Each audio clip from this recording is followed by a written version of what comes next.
Adisia One World Kalapatti. Premium villa plots with world-class amenities. நம்ம கோயம்புத்தூர்ல அதிசயம் நடக்கும் நிச்சயமா.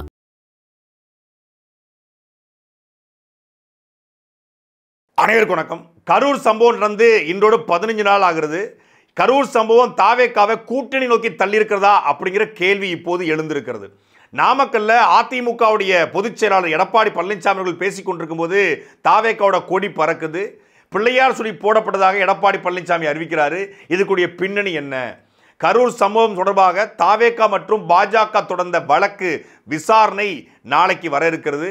அந்த உத்தரவு என்ன இருக்கும் அப்படிங்கிறது எதிர்பார்ப்பு உருவாகிருக்குது. சிபிஐ விசாரணையா இல்லை சிறப்பு புலனாய்வு குழுவா அப்படிங்கிற பல்வேறு கேள்விகள் உருவாகிருக்குது. அதே போல மீண்டும் கரூர் செல்ல ஆயத்தமாய் கொண்டிருக்காரு தாவேக்காவோட தலைவர் விஜய் அவர்கள். அதற்கான பணிகள் நடந்து கொண்டிருக்கிறது. அது குறித்தான் இந்த காணொலி நம்ம தெளிவா பேச போறோம். நீதி வழங்கும் போது அண்ணன் தம்பி சொந்தம் பந்தம் பணக்கார ஏழை எதையுமே பார்க்க கூடாதுடா, நியாயத்தை மட்டும் தான் சொல்லணும். விஜய் அவருடைய கரூர் பயணம் நீதிமன்ற உத்தரவு குறித்து பார்க்கறதுக்கு முன்னாடி அதிமுக கூட்டணிக்குள்ள தாவேக்கா செல்கிறது அப்படின்னு சொல்லி சமூக வலைதளங்கள்ல பல செய்திகளை பார்க்க முடிகிறது. இதற்கு அச்சாரம் போடுற மாதிரி நாமக்கல் கூட்டத்தில் அதிமுக கூட்டத்துக்குள்ள தாவேக்கா கொடி. இப்போ ஒரு கூட்டணி கட்சி இருக்கு அப்படின்னா அந்த கூட்டணி கட்சியுடைய கூட்டத்தில் எல்லா கட்சிகளும் கலந்து கொள்வது வழக்கம். இப்போ திமுக கூட்டத்தில் விசிகா கலந்து கொள்ளும். திமுகவே வராதுன்னு சொன்னால் கூட விசிகா கொடி அங்கே இருக்கும், அதில் மாற்றுக்கிறதே கிடையாது. அதே போல் காங்கிரஸ் கொடி இருக்கும், கம்யூனிஸ்ட் கொடி இருக்கும், எல்லா கொடியும் இருக்கும். கூட்டணி கட்சியாக இருந்தால் இருக்கும். இங்கே அதிமுக கூட்டத்தில் பாஜக கொடி சரிக்கு சமமாக இருக்குன்னா பரவாயில்லை. அதிமுகவோட கூட்டத்தில் மற்ற அதிமுகவுடைய கிளை கூட்டணி கட்சியாக இருக்கக்கூடிய கட்சியுடைய கொடி இருக்குது அப்படின்னா பரவாயில்ல. ஆனால் அதிமுக கூட்டத்துக்குள்ள தாவேக்காவோட கொடி பறக்குது. தாவேக்கா இதுவரைக்கும் எந்த கட்சியோடும் நேரடியான கூட்டணியை அறிவிக்கலை. ஆனால் கரூர் சம்பவம் இவர்களை இதை நோக்கி தள்ளிருச்சு, கூட்டணி நோக்கி தள்ளிருச்சு அப்படின்னு ஒரு பார்வை எழுது. அதே போல் எடப்பாடி பழனிசாமி அவர்களும் அந்த நாமக்கல் கூட்டத்தில் ஒரு பெரிய கூட்டணி உருவாக போகுது, அதுக்கான பிள்ளையார் சொல்லி தான் இதுன்னு சொல்லி அந்த கொடியை நோக்கிய கை காட்டிட்டார். எடப்பாடி பழனிசாமி ஒரு கட்சியினுடைய பொதுச் செயலாளர், அது மட்டும் இல்லாமல் எதிர்கட்சி தலைவர், ஒரு 35 ஆண்டுகளாக அரசியல் இருக்கவர். அவர் சும்மா சொல்ல முடியாது. ஒரு இது கூட்டணிக்கான அச்சாரம் என்று சொல்லிட்டு நாளைக்கு கூட்டணி வைக்கலைன்னா அது அவருக்கே கேள்வியாக மாறும். இது பிள்ளையார் சொல்லின்னு சொல்லிட்டு நீங்கள் இப்படி சொன்னீங்களே, இன்னும் கூட்டணி வரலையே, அவர் கூட்டணிக்கு மறுத்துட்டாரு, அவர் கூட்டணி இல்லைன்னு சொல்லிட்டாரு, அவர் கூட்டணி கொடுத்து வாயை திறக்கலையே, தாவேக்காவோட அஃபீஷியல்ஸ் யாருமே பேசலை, நீங்கள் எப்படி பேசலாங்கிற கேள்வியாக மாறும். அப்போ எடப்பாடி பழனிசாமி பிள்ளையார் சொல்லி போட்டாங்க, ஒரு பெரிய கூட்டணி வரப்போகுது, பிரம்மாண்ட கூட்டணி வரப்போகுதுன்னு சும்மா சொல்ல மாட்டார், பேச்சுவார்த்தை நடத்தாமல் சொல்ல மாட்டார். அப்போ ஒரு பேச்சுவார்த்தை நடத்தப்பட்டிருக்கிறது. இந்த நேரத்தில் எங்களுக்கு திமுகவை எதிர்க்கணும், திமுக எதிர்ப்புக்கு எந்த எல்லைக்கு நான் போக தயாராக இருக்கிறேன் அப்படிங்கிறத தாவேக்கா தரப்பு எடுத்திருக்கிறது அப்படிங்கிறது அதிகாரப்பூர்வமாகவே வெளிவந்து கொண்டிருக்கிறது. கூட்டணி வலிமையான கூட்டணி அப்படின்னு அவர் சொல்லிட்டு இருக்கார். உண்மையா? அது வெற்று கூட்டணி, வெல்லுகின்ற கூட்டணி, நம் தலைமையிலே அமைக்கப்படுகின்ற கூட்டணி. திரு ஸ்டாலின் அவர்களே, நீங்க கூட்டணி நம்பி இருக்கிறீங்க, கூட்டணி தேவைதான். ஆனா அதிமுக தலைமையிலே அமைக்கப்படுகின்ற கூட்டணி வலுவான கூட்டணியா இருக்கும். பாருங்க, கொடி பறக்குது.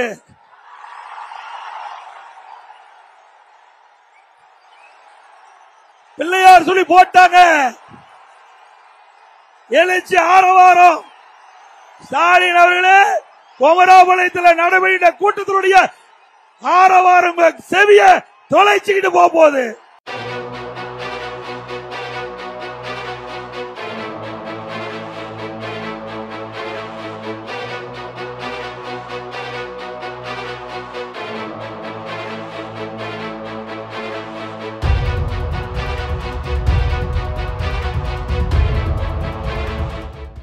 திமுக வீழ்த்தணும், நீ லவ் பண்ணா நான் லவ் பண்ண, மொத்தத்தில் அந்த குடும்பம் நாசமாக போகணும் அப்படிங்கிற மாதிரி திமுக எதிர்ப்புக்காக கொள்கை எதிரி பாசிச பாஜக என்று சொல்லப்பட்ட கட்சி கூட நான் கூட்டணி வைக்க தயாராக இருக்கிறேன் அப்படிங்கிற மனநிலைக்கு விஜய் கொஞ்சம் கொஞ்சமாக வந்துகிட்டு இருக்கார் அப்படிங்கிறத புரிந்து கொள்ள முடியுது. இன்னொன்று, தாவேக்காவோட தொண்டர்கள், அதாவது ஒரு வீட்டில் மாப்பிள்ளை பார்த்துருவாங்க, பொண்ணு பேசி முடிச்சுருவாங்க, அப்புறம் ஏதோ நகை ஒத்து வரலையோ இல்லை வரதட்சணை ஒத்து வரலையோ இல்லை ஏதோ ஒரு சிக்கலில் அவங்க அப்பா அம்மா சண்டை போட்டு பிரிஞ்சிருவாங்க. ஆனால் அந்த மணமகளும் பேசி வைக்கப்பட்டு அவங்க 2 பேரும் ஒன்று சேர்ந்துருவாங்க. நீங்கள் வேண்டாம் சேர்த்து வைக்கலாம், நாங்கள் சேர்ந்துக்கிறோம்டா அப்படிங்கிற மாதிரி இந்த தலைமைகள் பேச்சுவார்த்தை நடந்துச்சா நடத்தலையாங்கிறத தாண்டி தொண்டர்கள் என்ன பண்ணிட்டாங்கன்னா, இப்போதைக்கு எங்களுக்கு இருக்கிற ஒரே ஒரு ஆறுதல் அதிமுக தான். அதிமுக கூட்டமும் அதிமுகவுடைய தலைமையும் அதிமுக தலைவர் எடப்பாடி பழனிசாமி அதிமுகவுடைய அடுத்த கட்ட தலைமைகளும் எல்லோருமே கரூர் விவகாரத்தில் விஜயின் பக்கம் தான் நின்னாங்க. ஏன்னா அவங்களுக்கு திமுக எதிர்ப்பை அதிமுக பிரதானமாக வைப்பதனால திமுக எதிர்ப்புக்காகவே விஜயை கையில் எடுத்துட்டாங்க. அதாவது விஜய்க்கு ஆதரவு நிலைப்பாடு.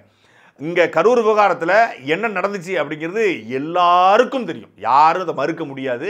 ஆனாலும் இந்த நேரத்தில் நமக்கு ஆதரவாக இருக்கக்கூடிய ஒரே ஒரு கட்சி அதிமுக என்பதனால கூட்டணி தேர்தல் நிலைப்பாடு இதெல்லாத்தையும் தாண்டி இப்போதைக்கு அதிமுக தானே எங்களுக்கு ஆதரவு அப்படிங்கிறதுனால தாவேகா தொண்டர்கள் அதிமுக கூட்டத்தில் கலக்க ஆரம்பிக்கிறாங்க. இது ஒருத்தர் 2 பேர் இல்லை, சில பேர் சொன்னாங்க இது அதிமுக காரங்களே செட் பண்ணி இப்படி மனநிலையை உருவாக்க பார்க்குறாங்க. அதிமுக பனியன் போட்ட ஒருத்தர் தாவேகா கொடியை பிடிச்சிருந்தாரு அப்படின்னு கூட ஒருத்தர் ஃபோட்டோ எடுத்து போட்டாங்க. ஆனால் மற்ற ஊடகங்கள், அதாவது அதிமுக சார்புநிலை இல்லாத பொதுவான ஊடகங்கள் அந்த கூட்டத்தில் கலந்து கொண்ட தாவேகா கொடி பிடித்த நபர்கள்ட்ட பேட்டி எடுத்து சமூக வலைதளங்களில் போட்டிருக்காங்க. அவங்க என்ன சொல்கிறாங்கன்னா, எங்களுக்கு ஆதரவாக திரு எடப்பாடி பழனிசாமி அவர்கள் நின்றதுனால, எங்களுடைய தலைவர் விஜய் அவர்களுக்கு ஆதரவாக நின்றதுனால நாங்கள் இந்த கூட்டத்துக்கு வந்திருக்கிறோம். எங்களுக்கு ஒரு தேர்தல் நிலைப்பாட்டில் இது சேர்ந்தா நல்லா இருக்கும்னு தோணுது. அப்போ அதிமுக தாவேகா சேர்ந்தா நல்லா இருக்குன்னு தோணுதுன்னு தொண்டர்களாக முடிவெடுத்து போய் நிற்கிறாங்க. இந்த மலையிலையும் வந்து விடாத நாங்கள் எடப்பாடியாரை பார்க்க வந்தோம் அப்படின்னா எங்களுக்கு ஒரு மாற்றம் தேவை. எங்களுக்கு மாற்றம் தேவை அப்படின்னா எடப்பாடியார் அனுபவமிக்கவர். விஜய் வந்து இப்போ உள்ள வந்திருக்கார். நாங்கள் வந்து விஜயோட தீவிர ரசிகர், பல வருட காலங்களாக, குழந்தை வருட காலங்களாக. அதனால் இப்போ விஜய் வந்து நாங்கள் ரொம்ப ஆதரிக்கிறோம். விஜயோட கூட்டணி வந்து எங்கள் எடப்பாடியாருக்கு வந்தால் நாங்கள் ரொம்ப சந்தோஷப்படுவோம். மொத்தத்தில் திராவிடத்தை நாங்கள் அறவே ஒழிக்கிறோம். நாங்கள் எடப்பாடியோட கூட்டணி வச்சு நாங்கள் பெரிய லெவலில் வரணும், நாங்கள் வந்து ஆட்சி அமைக்கணும்னு ஆசைப்படுறோம். அவ்வளோதான் எங்களோட ஆசை எல்லாமே. எந்த ஊர் நீங்கள்? நாங்கள் பரமத்தி வேலூரில் வந்து சாணார்பாளையம். ஐடி கார்டு வச்சிருக்கீங்களா? விஜயோட வச்சிருக்காங்கண்ணா. தாவேகா ஐடி கார்டில் எல்லாமே இருக்குங்க. திமுகவை ஒழிக்கணும், ஏடிஎம்கே டிவிகே ஒன்று சேரணும். அதாவது நீங்கள் கட்சியில் ஏதாவது பொறுப்பில் இருக்கீங்களா? மேற்கு மாவட்ட பொறுப்பாளராக இருக்கலாம். இப்போ இன்னைக்கு எடப்பாடி பழனிசாமி கூட்டத்துக்கு எதுக்காக வந்து கொடி அசைச்சிட்டு இருந்தீங்க, என்ன நினைக்கிறீங்க? உங்களோட கருத்து என்ன? மக்களுக்காண்டி ஏதாவது செய்வோம். நல்ல கட்சி கூட்டணியாக நாங்கள் சப்போர்ட் பண்ணுறோம். நாங்கள் நினைக்கிறோம் கூட்டணி நல்ல கட்சி கூட்டணி ஆகும்னு நாங்கள் நினைக்கிறோம். ஆனால் ஆகுமான் விஜயன் கையில் தான் இருக்குது. எடப்பாடி வந்தார், கொடி ஆடிக்கிட்டு இருந்தோம், நாங்கள் ஆடிக்கிட்டு இருந்தோம். அப்புறம் எடப்பாடி போனார், கூட்டணி படி பேசிட்டு இருந்தார், நல்லதாக சொன்னார். கூட்டணி சேருமான் அது வந்து இந்த இடத்துல தான் விஜய் அவருடைய தலைமை பண்பு கேள்விக்குறியாகுது. விஜய் ரசிகர்களே, விஜய் தொண்டர்களே முதலமைச்சர் வேட்பாளராக பார்க்கல. இந்த தேர்தல் நின்னா கூட விஜய் முதலமைச்சராக ஜெயிக்க முடியாதுன்னு விவரம் அறிந்த விஜய் ரசிகர்களுக்கு தெரியும். விஜய் ரசிகர்களுக்கு விவரம் இருக்குமான்னு அப்புறம் அது வேற கதை. விஜய் விவரம் தெரிஞ்சவங்களுக்கு தெரியும். அப்போ முதல் தேர்தலை அடித்து ஒரு பிரம்மாண்டமாக 43 விழுக்காடு வாங்கி தேர்தல் ஜெயிக்க முடியாது. ஏன்னா விஜய் அவர்களுக்கு தாவேகாவுக்கு கட்டமைப்பு இல்லை. அங்கே மாவட்ட செயலாளர், துணை செயலாளர் மட்டும்தான் போட்டிருக்காரு. இதுக்கு மேலே ஒரு கட்சி கட்டமைச்சு இந்த 4 மாதத்தில் கிளைக்கழகம் வரைக்கும் போக முடியுமானா போக முடியாது. ஆனால் தமிழ்நாட்டில் திமுகவை விட அதிக கட்டமைப்பு இருக்கிற கட்சி அதிமுக. அதில் யாரும் மாற்றுக்கிறதே சொல்ல முடியாது. நாம் தமிழ் கட்சி கிட்டத்தட்ட 80 விழுக்காடு கட்டமைப்பை தாண்டி அண்ணன் சீமான் அவர்கள் கடந்த 2 ஆண்டு கட்டமைப்பை மட்டுமே கவனத்தில் வைத்து முடிச்சிட்டாரு. 80 விழுக்காடு 2024 நாடாளுமன்ற தேர்தல் முடிக்கப்பட்டிருந்துச்சு. 100 விழுக்காடையும் இப்போ கட்டமைப்பை முடிச்சு கிளைக்கழகம் வரைக்கும், பகுதி செயலர் வரைக்கும் எல்லா பகுதியிலையும் நாம் தமிழ் போட்டுச்சு. இந்த தேர்தலில் நாம் தமிழ் கட்சி 2026 சட்டமன்ற தேர்தலில் தமிழ்நாடு முழுமைக்கு கூடிய வாக்குச்சாவடி முகவரில் போடப்படுறாங்க. திமுக அதிமுக நிகரான வாக்குச்சாவடி முகவர்களை நியமிக்க போகிறாங்க. அப்புறம் கட்டமைக்கப்பட்ட கட்சியாக மாறிச்சு. தமிழ்நாட்டில் திமுகவுக்கு தாண்டிய கட்டமைப்பு யாருக்கு இருக்குது அப்படின்னா அதிமுகவுக்கு இருக்குது. கிளை கட்டமைப்பு, கிளையை பொறுத்தவரை அவங்க ரொம்ப ஸ்ட்ராங்காக இருப்பாங்க. அதுதான் அதிமுகவோட கோர் ஸ்ட்ரென்த்து. அது தாவேகாட்ட இருக்கான்னு பார்த்தா இல்லை. அவங்க 72 மாவட்ட செயலாளர் போட்டாங்க, மாநில ஒருங்கிணைப்பாளர் அறிவித்தாங்க, அப்புறம் துணை பொதுச்செயலாளர் அறிவித்தாங்க, எல்லாம் அறிவித்தாங்க. ஆனால் கிளையில் கட்சி இல்லை என்பதை கரூர் கூட்டம் காட்டி கொடுத்தது. அவங்க கிளையில் ஒன்றிய கழக பேரூராட்சி பொறுப்பாளர் இருந்திருந்தால் அவங்க மக்களை கூட்டு வந்திருப்பாங்க, அவங்க அங்கங்கே நின்றுருப்பாங்க. அது ஒரு ஆர்கனைஸ்டு க்ரௌடாக இருந்திருக்கும். இது அன்ஆர்கனைஸ்டு க்ரௌடாக இருந்ததுனால தான் இவ்வளோ பெரிய பேரிழப்பு, இவ்வளோ பெரிய டிசார்டர் நடந்துச்சு, இவ்வளோ பெரிய கூட்ட நெரிசலும் ஏற்பட்டுச்சு. யாருமே ஒவ்வொருத்தரும் கூட்டு வந்த ஆள் கிடையாது, தன்னெழுச்சியாக வந்தவங்க. இன்னொரு அந்தந்த பகுதியில் இருக்கக்கூடியவங்க ஒரு டாடா ஏஸை பிடிச்சி வந்தவங்க தான் பெரும்பான்மையாக நின்றவர்கள். அப்போ கிளைக்கழகம் அந்த கட்சியில் இல்லும்போது யதார்த்தம் உண்மை எல்லாருக்கும் தெரியும். அப்போ இது அங்கே கீழே கட்சி இல்லை அப்படின்னொன்னே இவங்க என்ன பண்ணுறாங்க அப்படின்னா, யாராவது நமக்கு ஆறுதல் தெரிவிக்க மாட்டாங்களா? யாராவது நமக்கு வந்து கூட்டணி வச்சு தளபதியை மேலே தூக்கிட்டு போயிட மாட்டாங்களா? அதாவது விஜய் என்ன சொன்னாலும் கேட்கக்கூடிய ரசிகர்கள் இருக்காங்க. அவருக்கு ஒரு கொள்கை இருக்குது, அந்த கொள்கையை அவர் அப்படியே கடத்திருந்தார் அப்படின்னா அவங்க ஒரே வேவலத்தில் இது நம்ம கொள்கை, இது நம்ம எந்த கட்சியும் கூட்டணி வைக்க மாட்டோம் அப்படின்னு தெரிஞ்சிருப்பாங்க. ஆனால் அதிமுக பக்கம் அவங்க ஏன் சாய்கிறாங்க அப்படின்னா, கிட்டத்தட்ட இவரும் அதே தலைவர்கள் தான் முன்னிறுத்துறாரு, அதிமுகவும் அதே தலைவர்கள் தான் முன்னிறுத்துது. இந்த தலைவர்கள் இவர் அதிமுகவில் தான் கடன் வாங்கியிருக்காரு, அது அதிமுகவே அவர் தலைவராக வச்சிருக்கு. அதிமுகவை உருவாக்கின எம்ஜிஆர் வழியில் நான் பயணிப்புங்கிறாரு.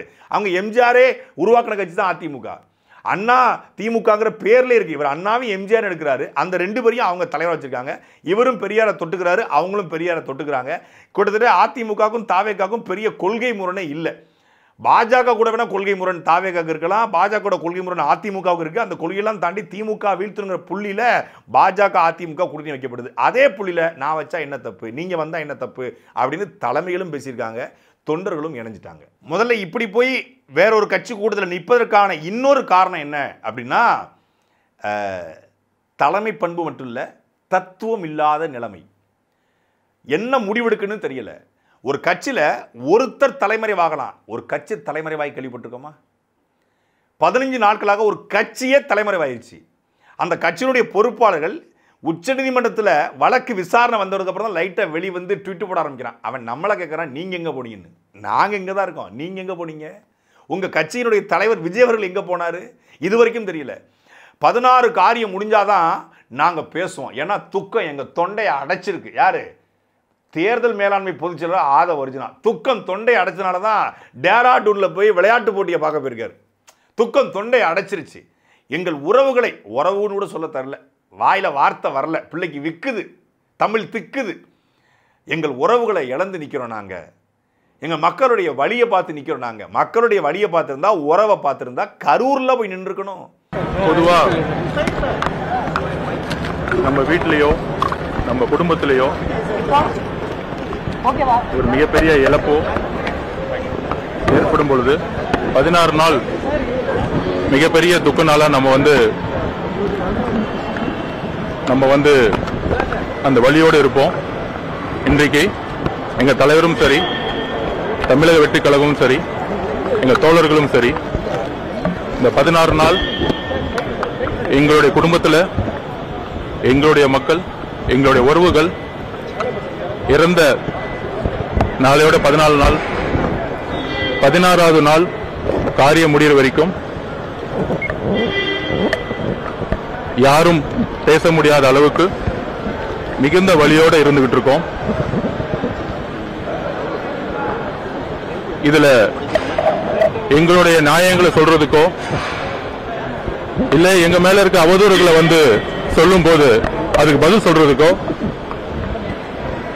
எங்களுடைய இந்த வலி மிகுந்த நாட்களோட எங்களுடைய உறவு 41 குடும்பத்தோட எங்களுடைய உறவு அவங்களுடைய வழியோட நாங்க ஒவ்வொரு நிமிடமும் அவங்களோட கடந்துகிட்டு இருக்கோம். இந்த 16 நாள் காரியம் முடிகிற வரைக்கும் எங்க தலைவருடைய முடிவும் சரி, எங்களுடைய முடிவும் சரி, எந்த விதமான அரசியலோ இல்ல எங்க மேல ஒரு அவதூறுகளோ இல்ல எந்த விதமான ஒரு தவறான செய்திகளை பரப்பும் பொழுது நாங்கள் பதில் கொடுக்காதது எங்களுடைய வழிகளை எங்களுடைய மக்களுக்காக நாங்கள் அவங்களோட இருந்துகிட்டு இருக்கோம். 16 நாள் காரியம் முடிஞ்ச உடனே என்ன உண்மைகளோ அந்த உண்மைகளை கண்டிப்பாக சொல்லுவோம். அதற்கு இடையில எங்க தலைவர் எங்க கட்சி மீது கட்சி மீது ஒரு பொய்யான குற்றச்சாட்டுகளை எழுப்பி எங்க நிர்வாகிகளை வந்து கைது செய்யக்கூடிய நடவடிக்கைகள், இந்த இழப்பையும் இந்த வலியையும் நாங்கள் அமைதியாக எங்க மக்களோடு இருக்கும் பொழுது, இந்த கட்சியை முடக்கணும்னு நினைக்கும் பொழுது எங்க தலைவர் ஒரு சாமானிய மனிதனுடைய நம்பிக்கையாக நீதித்துறையை நாடி உண்மையை கொண்டு வரதுக்காக எங்களுடைய போராட்டத்தை தொடங்கியிருக்கோம். பத்திரிகை நண்பர்களுக்கு என்னுடைய பணிவான வணக்கம். 16 நாள் காரியம் முடிஞ்ச உடனே அந்த மக்களுடைய ஒவ்வொரு வழி மிகுந்த நாட்களோடு நாங்கள் சென்றுட்டு இருக்கோம். அவங்களை சந்திக்கிறதுக்கான பயண திட்டத்தை உருவாக்கிட்டு இருக்கோம். 16 நாள் முடிஞ்ச உடனே மற்றதை பேசுவோம்.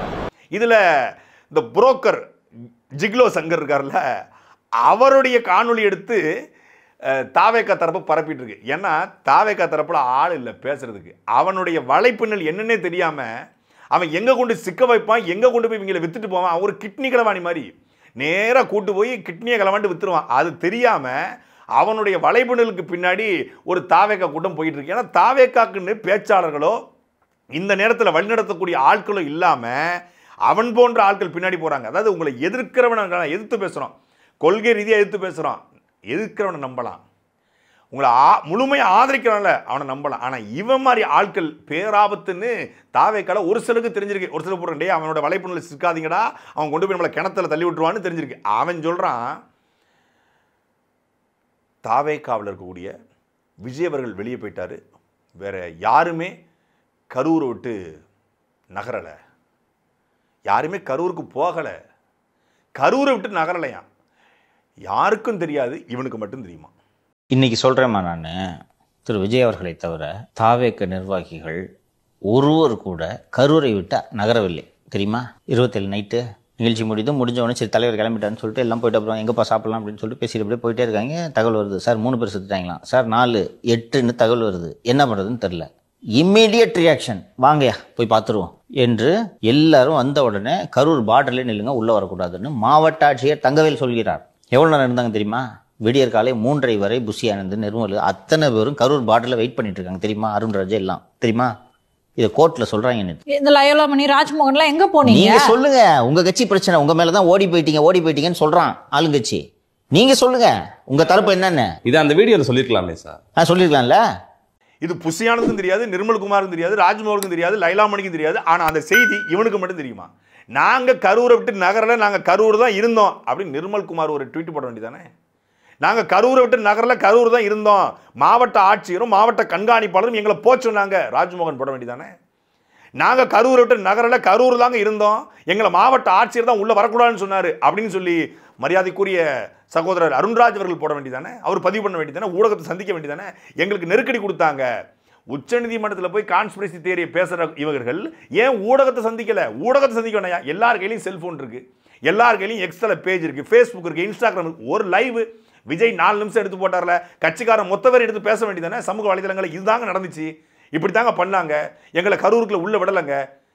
கரூருக்குள்ள கிட்டத்தட்ட 8:30-9:30 மணிக்கெல்லாம் இந்த மொத்தமும் நடந்துருது. 39 பேர் இறந்தாங்க அப்படிங்கிறது 9:30 மணிக்கு தெரிஞ்சிருது. 10 மணிலேருந்து கரூருக்கு ஒவ்வொருத்தர் வராங்க. எம்ஆர் விஜயபாஸ்கர் கரூருக்கு போக முடியுது, 8:10க்கு போக முடியுது. அதிமுகவில் எதிர்கட்சி அவர் எம்ஆர் விஜயபாஸ்கர் போறாரு. நாம் தமிழர் கட்சி போய் நிக்குது, நன்மாறன் உள்ளிட்ட போய் நிற்கிறாங்க. தம்பி இடுமானம் கார்த்திக்கு இரவோடு இரவாக கிளம்பி அங்கே போய் நிற்கிறாரு. எல்லாரும் போய் நிற்கிறாங்க. ஏன் உங்களை மட்டும் வரக்கூடாதுன்னு யார் சொன்னது? எப்படி சொல்ல முடியும்? 5000 பேர் மக்கள் நிற்கிறான். அந்த 5000 பேரில் தாவேக தொண்டர்களும் நின்றுக்கலாம். யார் போய் தடுக்க போறாங்க? 144 போட்டிருந்தாங்களாங்க? அப்படிலாம் ஒன்றும் இல்லையே. எல்லா கட்சி தலைவரும் வந்தாங்க. நயினார் நாகேந்திரன் வந்தார், அண்ணாமலை வந்தார், வானதி சீனிவாசன் வந்தாங்க, தமிழிசை சவுந்தரராஜன் வந்தாங்க, எல்லாரும் தான் வந்தாங்க. உங்களை யார் தடுத்தது? அதாவது இவர் வந்து தாவேக்கோட மாவட்ட செயலர்னு யாருக்குமே தெரியாது. மதியழகனை போட்டோவை என்னைக்காவது பார்த்துருக்கோமா? நாமக்கல்காரரை யாராவது பார்த்துருக்கோமா? தெரியாது. அவங்களாம் போய் நின்னா யார் தடுக்க போறா? இல்லை ஒன்றிய செயலாளர்கள், திருச்சி மாவட்ட செயலாளர், புதுக்கோட்டை மாவட்ட செயலாளர், துறையூர், முசிறி, பக்கத்தில் உள்ள தாத்தங்கேற்பட்ட எல்லாத்திலும் தான் தாவேக்கா இருக்குல்ல, அந்த அவங்க போயிருக்கலாம்ல. அவங்க போனால் யார் தடுக்க போறா? அது ஒரு சிம்பத்தியை கிரியேட் பண்ணுறாங்களாம்.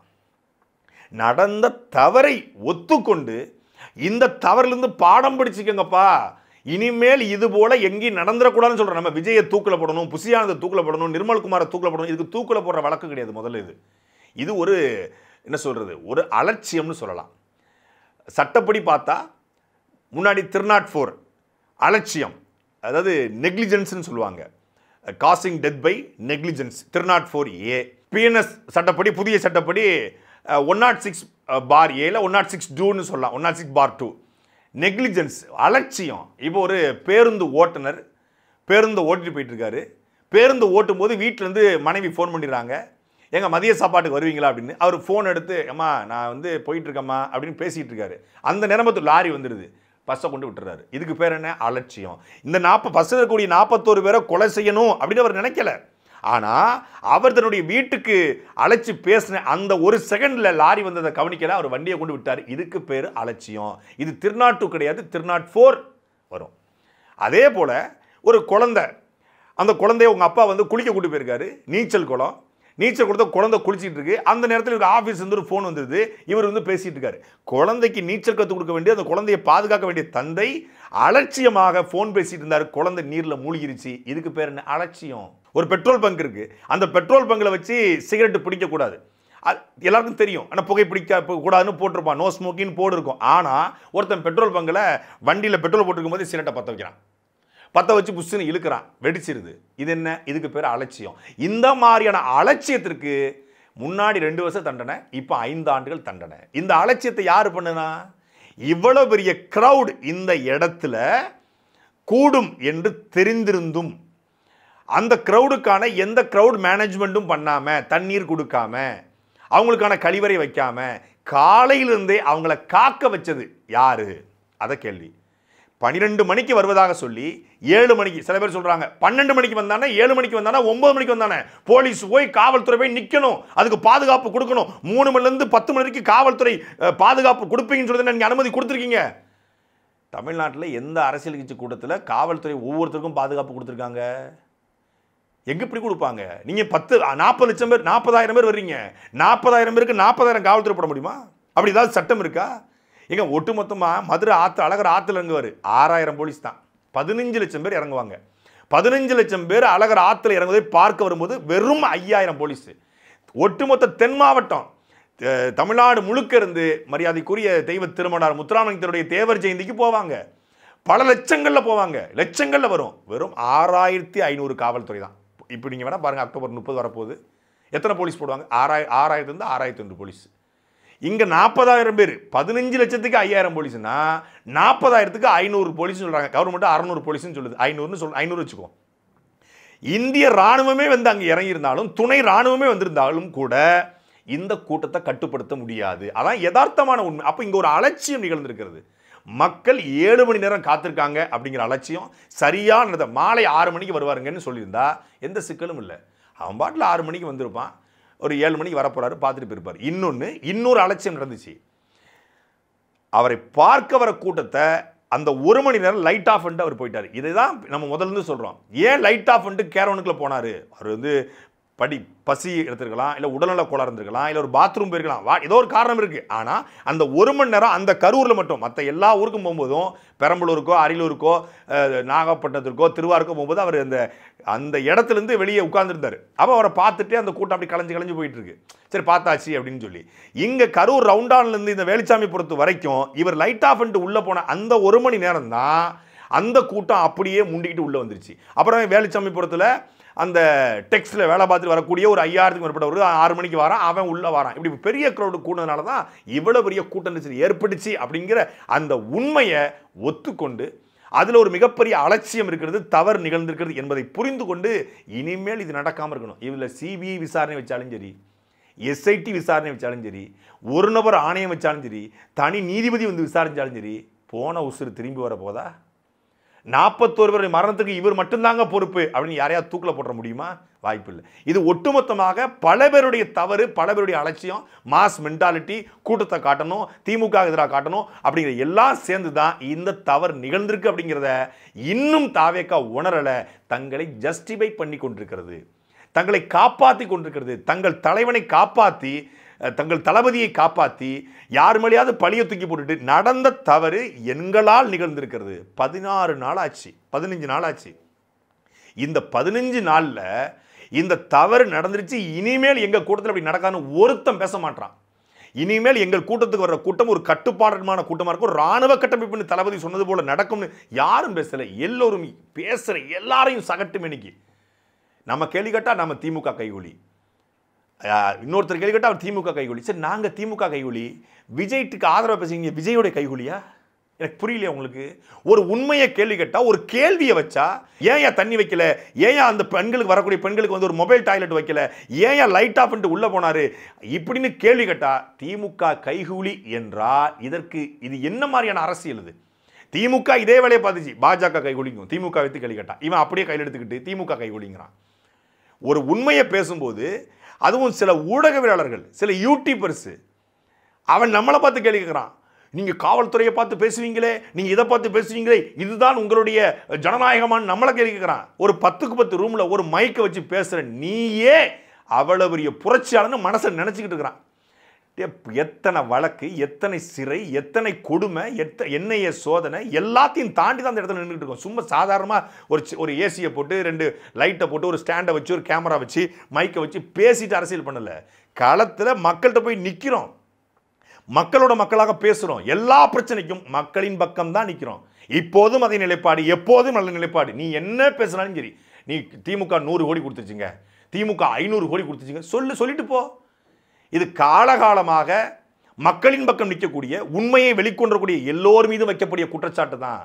சுபாஷ் சந்திர பேசும்போது இது குற்றச்சாட்டு இருக்கு, பகத்சிங் மேலேயும் குற்றச்சாட்டு இருக்கு, முத்துராமலிங்க தேவர் மேலேயும் இந்த குற்றச்சாட்டு இருக்கு, காமராஜர் மேலேயும் இந்த குற்றச்சாட்டு இருக்கு, எங்கள் தலைவர் பிரபாகரன் மேலேயும் இந்த குற்றச்சாட்டு இருக்கு, எல்லார் மேலேயும் இந்த குற்றச்சாட்டு இருக்கு. இப்போ நான் சீமான் மேலேயும் அந்த குற்றச்சாட்டு. இவர் செப்டம்பர் 27ஆம் தேதி ஒரு கருத்து, 30ஆம் தேதி ஒரு கருத்து, 27ஆம் தேதி அந்த இடத்துல நடந்தபோது அண்ணன் சீமான் அவர்கள் விஜய் ஒரு கட்சியினுடைய தலைவராக சரி அவர் காயம் பெற்றிருப்பார் என்பதற்காக அவர் வந்து விஜய் வரலாம் என்ன நான் வந்திருக்கேன்ல அப்படின்னு இந்த ஊடகத்தை கடந்து போகிறாங்க. 3 நாள் 4 நாள் ஆகுது, செய்திகள் வந்து கொண்டே இருக்கிறது, எதுவுமே பேசலை, எல்லாரும் அமைதியாயிடுறான். 4 நாள் கழிச்சு வீடியோ போடுறாரு. அந்த வீடியோ பேசும்போது அந்த வீடியோவில் இது போல என் கூட்டத்தில் நடந்ததற்கு நான் வருந்துகிறேன், நான் மன்னிப்புக்கிறேன். தனித்தனியாக ஒவ்வொருத்தர் வீட்டுக்கும் ஃபோன் பண்ணி வீடியோ காலில் மன்னிப்பு கேட்ட திரு விஜய் அவர்கள் அந்த 4 நிமிட வீடியோவில் மன்னிப்பு கேட்டிருந்தா, எதைத்தாயா சொல்கிறோம், நீ தனித்தனியாக போய் காலில் விழுந்த சரி மொத்தமாக நான் மன்னிப்பு கேட்டுக்கிறேன் அப்படின்னு சொல்லியிருந்தா உன் இமேஜ் டேமேஜ் ஆகும்னு நினச்சா நீ மன்னிப்பு கேட்கல. அப்போ தவறு என் மேலே வந்துடக்கூடாது. வீடியோ காலில் பேசுகிறது ரெக்கார்டு கிடையாது, அதை ஃபோட்டோ எடுக்க முடியாது, வீடியோ எடுக்க முடியாது. ஆனால் அவங்க சொல்கிறாங்க மன்னிப்பு கேட்டாருங்க, வருத்தம் தெரிவிச்சாருங்க, ரொம்ப அவர் வந்து கஷ்டப்பட்டாருங்கன்றீங்க. இதை பொது வழியில் பண்ணிக்கலாம். பொது வழியில் பண்ணால் தன் இமேஜ் குறைஞ்சிரும். அப்போ அதை பார்க்கும்போது அவர்கிட்ட ஒரு இறக்கம் கூட இல்லைங்க, அவர் மனசுலேருந்து அவர் பேசலைங்க அப்படின்னு நான் சீமான் சொல்கிறாரு. இது பணத்தை வாங்கிட்டு ஒரு பேச்சு, பணத்துக்கு முன்னாடி ஒரு பேச்சுன்னு சொல்லி உருட்டிக்கிட்டு இருக்காங்க. இப்போதும் விஜய் என்ன பண்ணுறாரு, கரூருக்கு அக்டோபர் 17ஆம் தேதி போக போகிறாராம். இது நாளைக்கு 16, நாளைக்கு 16னா இந்த நாள் முடிந்து 16 இல்லை, உச்சநீதிமன்ற தீர்ப்பு நாளைக்கு வரப்போகுது, உத்தரவு வரப்போகுது. அந்த உத்தரவு எந்த உத்தரவானாலும் இருக்கலாம். ஆனால் அந்த உத்தரவுக்கு பிறகு புஷி ஆனந்துக்கு ஒரு ஜாமீன் ஷூரிட்டியும் ஜாமீனும் வரப்போகுது.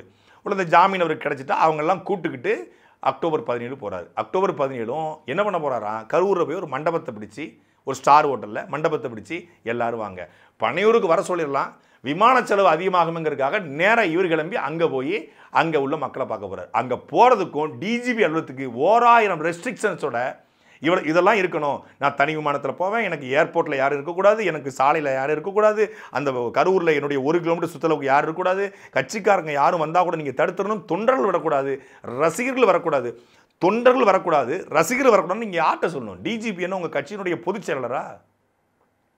இல்லை எனக்கு தெரியலையே, டிஜிபி உங்கள் கட்சியினுடைய மாவட்ட செயலாளரா? நீங்கள் ரசிகர்கள் தொண்டர்கள் வரக்கூடாது. இப்போ சீமானை கூப்பிட்டு திருச்சிக்கு வராரு, இப்போ நான் தனிப்பட்ட குடும்ப நிகழ்ச்சிக்காக வரேன், கட்சிக்காரங்க யாரும் வர வேணாம்ப்பா, நீங்கள் முக்கியமான தம்பிகள் 2 பேர் வாங்க அப்படின்னு யார்கிட்ட சொல்லுவாங்க? திருச்சியில் கூடிய பொறுப்பாளர்கிட்ட சொல்லுவாங்க. அது மாதிரி இவர் டிஜிபிகிட்ட கூப்பிட்டு நான் கரூருக்கு போகிறேன், என் கட்சிக்காரங்க ரசிகர்கள் யாரும் வர வேண்டாம், அவர்கிட்ட சொல்கிறீங்க. அவர் உங்கள் பனையூரில் கட்சி ஆஃபீஸ் நடத்துகிறார் அவர். நீங்கள் உங்கள் கட்சியினுடைய பொறுப்பாளர் சொல்லணும். ஏன்னா பொறுப்பாளர் உள்ளே இருக்கார், மதியழகன். நாமக்கல்காரரும் அவரும் உள்ளே இருக்கார். சேலம் பாத்தியுமே விசாரணை வளையத்தில் இருக்கார். புஷ்டியானது தலைமறைவு, நிர்மல்குமார் தலைமறைவு. வேறு யார்கிட்ட சொல்கிறது? லைலாமணிகிட்ட சொல்கிறதா, ராஜ்மன்ட்ட சொல்கிறதா? அதனால் யார்கிட்ட சொல்கிறதுன்னு தெரியாமல் இப்போ டிஜிபிட்ட போய் சொல்லியிருக்காரு. இப்படி ஒரு கட்சி இந்தியாவில் இருந்தது கிடையாது. நான் வரும்போது யாருமே இருக்கக்கூடாது, யார் இருந்தாலும் சரி நான் வருவேன், எனக்கான பாதுகாப்பை கொடுங்க அப்படின்னு தானே கேட்டிருக்கணும். உங்கள் தொண்டர்கள்ட்ட, உங்கள் ரசிகர்கள்ட்ட பொது வழியில் நீங்கள் அறிக்கை போட்டு நான் கரூரில் மக்களை பார்க்க போகிறேன், யாரும் வராதிங்க, தயவு செய்து கோஆப்ரேட் பண்ணுங்கள். அது இராணுவ கட்டமைப்பான கட்சியாக இருந்தால், உங்கள் பேச்சை உங்கள் தொண்டர்களும் ரசிகர்களும் மதிப்பவர்களாக இருந்தால், ஒரு ஒரு ஒரு துப்பாக்கி சுடும் போட்டிக்காக வந்த திரு அஜித்குமார் அவர்கள் போலீஸுக்கு கோஆபரேட் பண்ணுங்கன்னு சொன்ன ஒத்தை வார்த்தைக்காக ஒட்டுமொத்த ரசிகன் கலைஞ்சு போனான்ல, அதுபோல உங்கள் ரசிகர் உங்கள் பேச்சை மதிப்பவனா இருந்தா கரூருக்கு நான் வாரேன் தம்பிகளே, என்னுடைய நண்பா நண்பீஸ், என்னுடைய தோழர்களே தோழிகளே. அதனால இங்க யாரும் வராதீங்க அப்படிங்க சொல்ற வார்த்தையை அவன் மதிக்கணும். ஏன்னா அவங்கள மதிக்க மாட்டான். ஒரு முக்கியமான நண்பர், ஒரு ஊடகத்தில் கூடிய நண்பர், அவர் வந்து ஒரு செய்தியை என்கிட்ட சொல்றதுக்காக வந்திருந்தாரு. அவர் அதிர்ச்சியா சொன்னாரு. நான் அதை சாதாரணமாக கேட்டேன். ஏன்னா அவர் சொல்ற செய்தியை நான் ஒரு வாரத்துக்கு முன்னாடியே பதிவு பண்ணேன். என்னன்னா, விஜய் அவர்களுக்கு இந்த 41 பேருடைய மரணம் எந்த டிஸ்டர்பன்ஸையும் ஏற்படுத்தியிருக்காது. இதை கூட இந்த ஜான் ஆரோக்கியசாமி போன்றவர்கள் என்ன சொல்லியிருப்பாங்கன்னா, தளபதி உங்க மாசுக்காக 41 பேர் இறந்திருக்காங்க. எம்ஜிஆர் இறந்த பிறகுதான் 17 பேர் செத்தாங்க. இந்திரா காந்தி செத்த பிறகுதான் 20 பேர் செத்தாங்க. கருணாநிதி இறந்த பிறகுதான் சில பேர் மாரடைப்புல கருணாநிதி இறந்துட்டாருன்னு இறந்தாங்க. ஜெயலலிதாவை கைது பண்ண பிறகுதான் 100 பேர் வந்து இறந்து போனாங்க. ஆனா நீங்க உங்களுக்காக உங்கள் பரப்புரை கூட்டத்துக்கு வந்து 41 பேர் செத்துருக்காங்க. இது உங்களுக்காக செத்துருக்காங்க. உங்க அரசியல் வாழ்க்கையில் இது மிக பெரிய மைலேஜ் தளபதி அப்படின்னு சொல்லியிருப்பாருன்னு சொன்னேன்.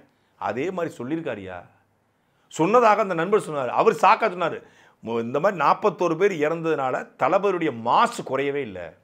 தளபதி மாஸ் டபுள் டைம் க்ரோத் ஆயிருக்கு. சில மாவட்டங்களில் சில தொகுதிகளில் தளபதிக்கு கூடுதலாக பர்சன்டேஜ் இருக்கு. 41 பேர் செத்ததை கூட ஓட்டா எப்படி கன்வெர்ட் பண்ணலாம், 41 பேர் செத்ததை கூட எப்படி பெர்சன்டேஜா கன்வெர்ட் பண்ணலாம், 41 பேர் செத்ததை கூட எப்படி மாஸா கன்வெர்ட் பண்ணலாம் அப்படின்னு தான் இந்த கூட்டம் திங்க் பண்ணுதுன்னா, நான் பேசியதுல ஏதாவது ஒரு தவறு இருக்கா? இது ஒரு சைக்கோ கூட்டம் என்று சொன்னதுல ஏதாவது தப்பு இருக்கா? அப்படிதான் அவன் திங்க் பண்ணுவான்.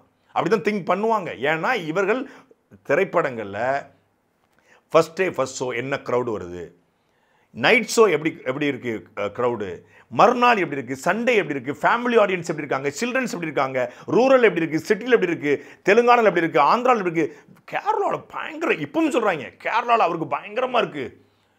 யோ என்னையா 41 பேர் செத்துருக்காயா, 41 பேர் செத்துருக்கிறான், உன் கூட்டத்துக்கு வந்து செத்துருக்கிறான், குழந்தைங்க செத்துருக்கு, செருப்பு மிதி வாங்கி ஒரு செருப்பு விஜயை நோக்கி வந்துச்சுன்னு சொல்றான்.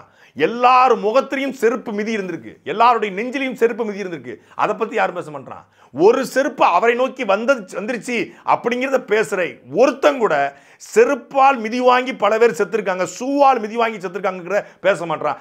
இதை கூட மாசா எப்படி கன்வெர்ட் பண்றது, ஓட்டா எப்படி கன்வெர்ட் பண்றது, அனுதாபமா எப்படி மாத்துறது, இதை சென்டிமெண்டா எமோஷனலா மாத்தி மீண்டும் தளபதி வரும்போது பயங்கரமா இருக்கும். தளபதி வரும்போது பெரிய என்ட்ரியா இருக்கும். 2 வாரமா நாங்க தளபதியை மிஸ் பண்றோம். இப்போ தளபதி நேத்து பாண்டிச்சேரிக்கு வந்திருக்க வேண்டிய டேட்டு அவர் வராம போயிட்டாரு. இப்படி பேசக்கூடிய ஒரு கூட்டத்தை உருவாக்கி வச்சிருக்காருன்னா அவர் எப்படிப்பட்ட தலைவரா இருப்பாரு? இப்போதும் கரூருக்கு எதுக்கு வராரு? அந்த 20 லட்ச ரூபாய் செக்கை கொடுக்க. 15 நாள் கழிச்சு இந்த 20 லட்ச ரூபாய் செக்கை தூக்கிட்டு ஒருத்தன் வர்றான்யா. இந்த 20 லட்ச ரூபாயில அவங்க எல்லாரும் மகிழ்ச்சி அடைஞ்சிருவாங்கன்னு அவர் நம்பிக்கிட்டு இருக்காரு. ஏன்னா மக்களை பற்றி அவருடைய மதிப்பு அவ்வளோதான். 20 லட்சங்கிறது பெரிய பணம். சத்தியமாக சொல்கிறேன், அந்த குடும்பங்களுக்கு 20 லட்சங்கிறது பெரிய பணம் தான், மாற்று கருத்தே இல்லை. சில வீட்டில் 2 பேர் இருந்திருக்காங்க 40 லட்சம், சில வீட்டில் 3 பேர் இருந்திருக்காங்க 60 லட்சம், 20 லட்சம் 30 லட்சம் 60 லட்சங்கிறது அவங்களுக்கு பெரிய தொகை தான். அப்போ அந்த பணத்தை கொண்டு வராரு, அந்த பணத்தை கொண்டு போய் கொடுத்துட்டா அப்படியே அமைதியாயிடுவாங்கிற மனநிலை சத்தியமாக விஜய்க்கு இருக்கும். சாட்டை எடுத்து நாட்டை திருத்து